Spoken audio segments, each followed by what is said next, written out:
हमारे आज के अध्ययन का विषय है तराइन का दूसरा युद्ध। तराइन का यह युद्ध 1192 ईस्वी का एक ऐसा युद्ध है जिसने पूरे उत्तर भारत को मुस्लिम नियंत्रण के लिए खोल दिया। ये युद्ध मोहम्मद गौरी और राजपूत शासक पृथ्वीराज चौहान के बीच हुआ। युद्ध क्षेत्र भारत के वर्तमान राज्य हरियाणा के करनाल जिले में करनाल और थानेश्वर के बीच स्थित तरावड़ी का मैदान था। तराइन के इस युद्ध को भारतीय इतिहास का एक विशेष मोड़ माना जाता है। इस युद्ध में मुस्लिमों की विजय और राजपूतों की पराजय हुई। इस वजह से बाहरी आक्रमणकारियों के पांव भारत में काफ़ी लंबे समय तक जम गए, क्योंकि इस युद्ध से पूर्व भी पृथ्वीराज के कई हिंदू राजाओं से युद्ध हो चुके थे और इन राजाओं से उसके आपसी संबंध सौहार्दपूर्ण नहीं थे, जिस कारण अधिकांश राजपूत राजाओं ने तराइन के दूसरे युद्ध में पृथ्वीराज का साथ नहीं दिया। तराइन की दूसरी लड़ाई को भारतीय इतिहास का एक निर्णायक मोड़ माना जाता है। इस युद्ध के दौरान मोहम्मद गौरी पहले से भी ज़्यादा अनुशासित होकर आया।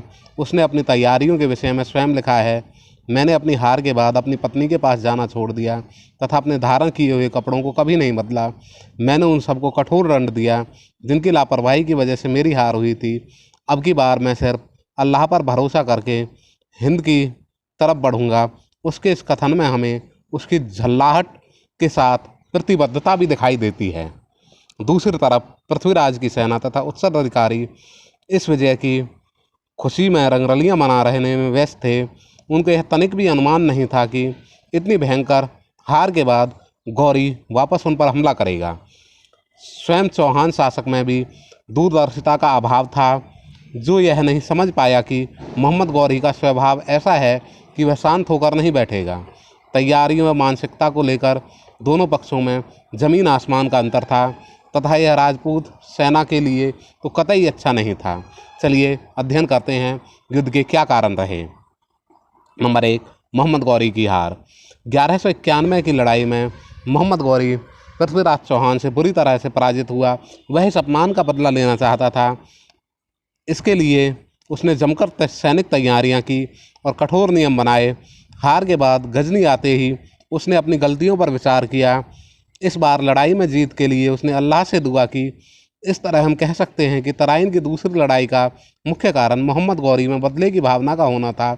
इस तरह की स्थितियों में भावी युद्ध को नहीं टाला जा सकता था। नंबर 2, युद्ध के बाद की स्थिति।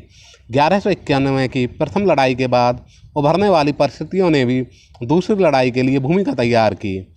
इस वजह से पृथ्वीराज चौहान की प्रसिद्धि दूर तक फैल गई। सेना तथा शासक दोनों इस खुशी के मौके पर रंगरलियां मनाने में मशगूल हो गए। सेना तथा राजा दोनों अति आत्मविश्वास के शिकार हो गए। दूसरी तरफ गौरी इस हार का बदला लेने के लिए दिन रात मेहनत कर रहा था। गौरी के गुप्तचरों ने जब उदास मन से आकर सूचना दी कि राजपूत सेना इस विजय पर जमकर खुशियां मना रही है, तो गौरी ने कहा, तुम आज मेरे लिए सबसे अच्छी खबर लेकर आए हो। सूचना लाने वाला शायद इस बात का महत्व नहीं समझ सका, परंतु गौरी को इसका अर्थ एवं परिणाम दोनों पता था। इसलिए उसने अपने ज़्यादा समय न लेते हुए अगले साल इस स्थिति का फायदा उठाने के लिए राजपूत सेना पर हमला बोल दिया। इसके परिणाम स्वरूप भी पानीपत का दूसरा युद्ध हुआ।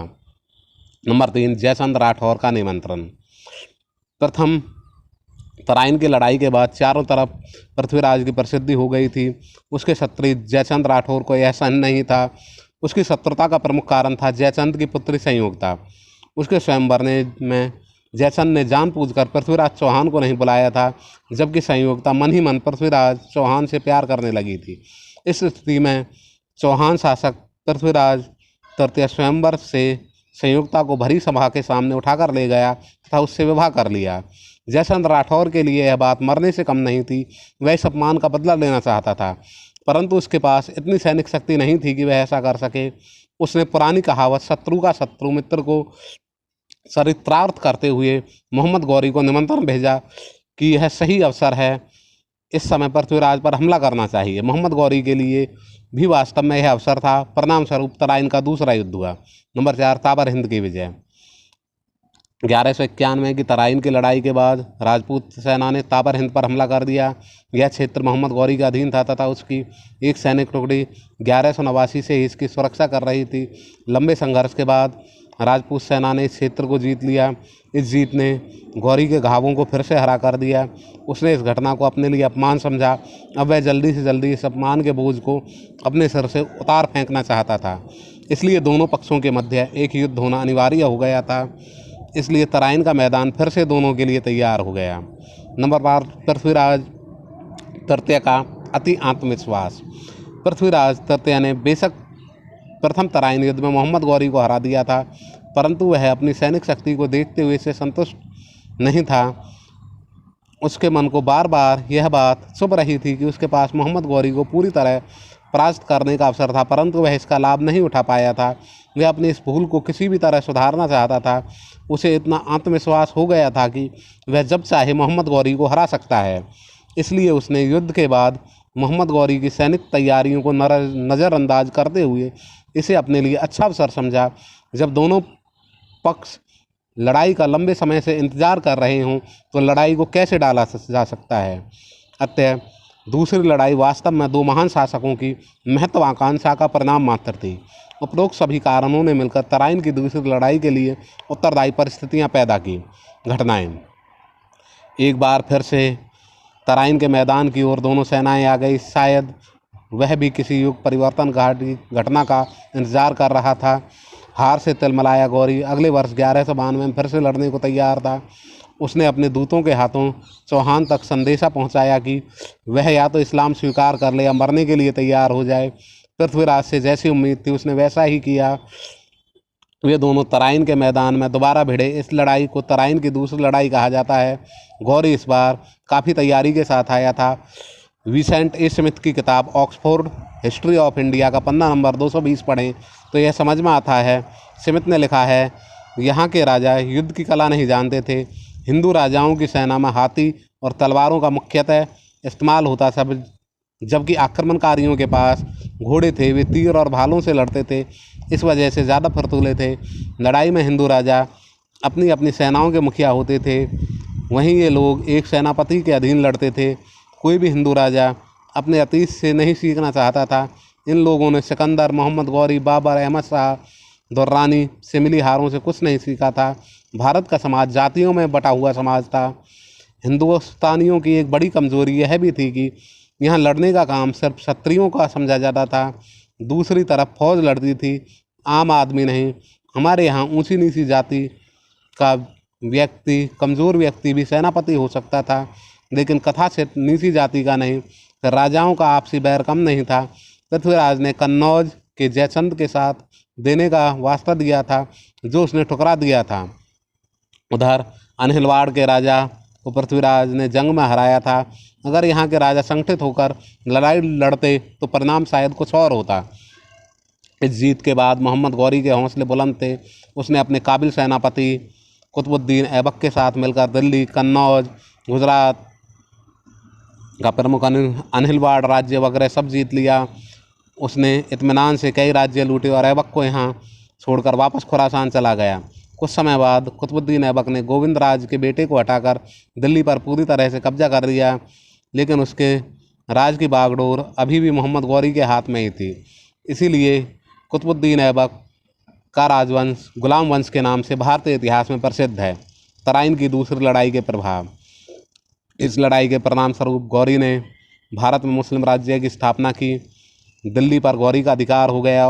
उसने जीते हुए क्षेत्रों पर अपने विश्वास पात्र सैनिक अधिकारियों की नियुक्ति की। मोहम्मद गौरी की मृत्यु के बाद 1206 में उसका दास कुतुबुद्दीन ऐबक दिल्ली का सुल्तान बना तथा उसके साम्राज्य को दिल्ली सल्तनत के नाम से जाना जाता है। नंबर 2, मोहम्मद गौरी की इस लड़ाई में विजय को देखकर भारतीय राजाओं ने पैदल तथा हाथी सेना की अपेक्षा घुड़सवार सेना पर ध्यान देना शुरू कर दिया। इसके अतिरिक्त अब वे सामंती सेना की अपेक्षा स्थायी सेना को महत्व देने लगे। इससे पहले वे पूरी तरह सामंती सेना पर ही निर्भर रहते थे। नंबर 3, इस विजय के परिणाम स्वरूप हरियाणा तथा दिल्ली के आसपास के क्षेत्रों में इस्लाम धर्म का प्रसार शुरू हो गया। कुतुबुद्दीन ऐबक ने सुल्तान बनने के बाद अनेकों मुस्लिम धर्म प्रचारक यहाँ आए। उन्होंने निम्न जातियों के लोगों को तलवार के बल पर या लालच देकर इस्लाम धर्म कबूल करने को मजबूर कर दिया। इस विजय के फलस्वरूप उत्तर भारत में एक क्षेत्र राज करने वाले राजपूत शासकों की शक्ति कमज़ोर हो गई। अब ये दोबारा सत्ता हासिल करने के लिए झटपटाने लगे, परंतु समय उनके हाथ से उसी दिन निकल गया था जिस दिन तराइन के मैदान में पृथ्वीराज चौहान की हार हुई थी। इस लड़ाई के परिणाम स्वरूप हरियाणा तथा पंजाब से गजनी वंश के शासन का अंत हो गया। पंजाब तथा उसके आसपास के क्षेत्र को अब सीधा दिल्ली सल्तनत के अधीन कर लिया गया। इस लड़ाई में राजपूतों की हार के बाद मेवात, अहीरवाल तथा हाँसी आदि युद्धों में हरियाणा के बहुत से सैनिक मारे गए। इस क्षेत्र को अपार धन संपत्ति की हानि हुई, क्योंकि विजेता मुसलमान यहाँ से भारी मात्रा में धन लूट कर अपने साथ ले गए। इस लड़ाई के परिणाम स्वरूप भारत में हिंदुओं के राजनीतिक प्रभुत्व वाले युग का अंत हो गया। उत्तर भारत समेत अधिकतर भारत धीरे धीरे मुस्लिम राजनीतिक प्रभुत्व में समाता चला गया। इस लड़ाई में वास्तव में भारत के साथ हिंदुत्व सत्ता की भी हार हो गई। लड़ाई में विजय प्राप्त करने के बाद मुस्लिम आक्रमणकारियों ने मंदिरों को तोड़कर तथा उन्हें लूटकर खंडरों में बदल दिया। असंख्य कलात्मक मूर्तियों को बर्बाद किया गया। इससे प्राचीन भारतीय कला को भारी नुकसान पहुंचा। जो देश कभी ब्राह्मणों तथा मंदिरों के लिए जाना पहचाना जाता था, वह देश अब मुस्लिमों तथा मस्जिदों के लिए पहचाना जाने लगा। निष्कर्ष: उपरोक्त अध्ययन के आधार पर कहा जा सकता है कि तराइन की प्रथम लड़ाई से जो थोड़ी खुशियां भारतीयों को कुछ समय के लिए मिली थी तथा जिसका खुमार अभी उतरा भी नहीं था, उससे पहले ही मोहम्मद गौरी ने इसको ब्याज समेत गहरे सदमे में बदल दिया। अब इस सदमे से बाहर निकलने के लिए उनके पास दूर दूर तक कोई मार्ग इस लड़ाई के परिणाम ने नहीं छोड़ा था। यह एक ऐसी रात की शुरुआत थी जिसका सवेरा कब होगा किसी को नहीं पता था। प्रसिद्ध इतिहासकार एच.से. फड़के ने तराइन की दूसरी लड़ाई पर अपने विचार प्रस्तुत करते हुए लिखा है कि हरियाणा के इतिहास में यह अंधकारमय युग की शुरुआत हुई। आर.सी. मजूमदार ने अपनी किताब द स्ट्रगल फॉर एम्पायर में लिखते हैं कि तराइन की दूसरी लड़ाई ने न केवल चौहानों का नाश किया, बल्कि एक तरह से समूचे हिंदू धर्म को विनाश के कगार पर लाकर खड़ा कर दिया। वे लिखते हैं, असभ्य सैनिकों ने देश की संपदा ही नहीं लूटी, बल्कि औरतों के साथ बदसलूकी भी की, मंदिरों को तहस नहस कर मस्जिदों का निर्माण किया। अतः हम कह सकते हैं कि तराइन का दूसरा युद्ध भारतीय इतिहास में एक निर्णायक युद्ध था, जिस युद्ध के बाद भारत सदियों के लिए गुलामी की जंजीरों में बंध गया।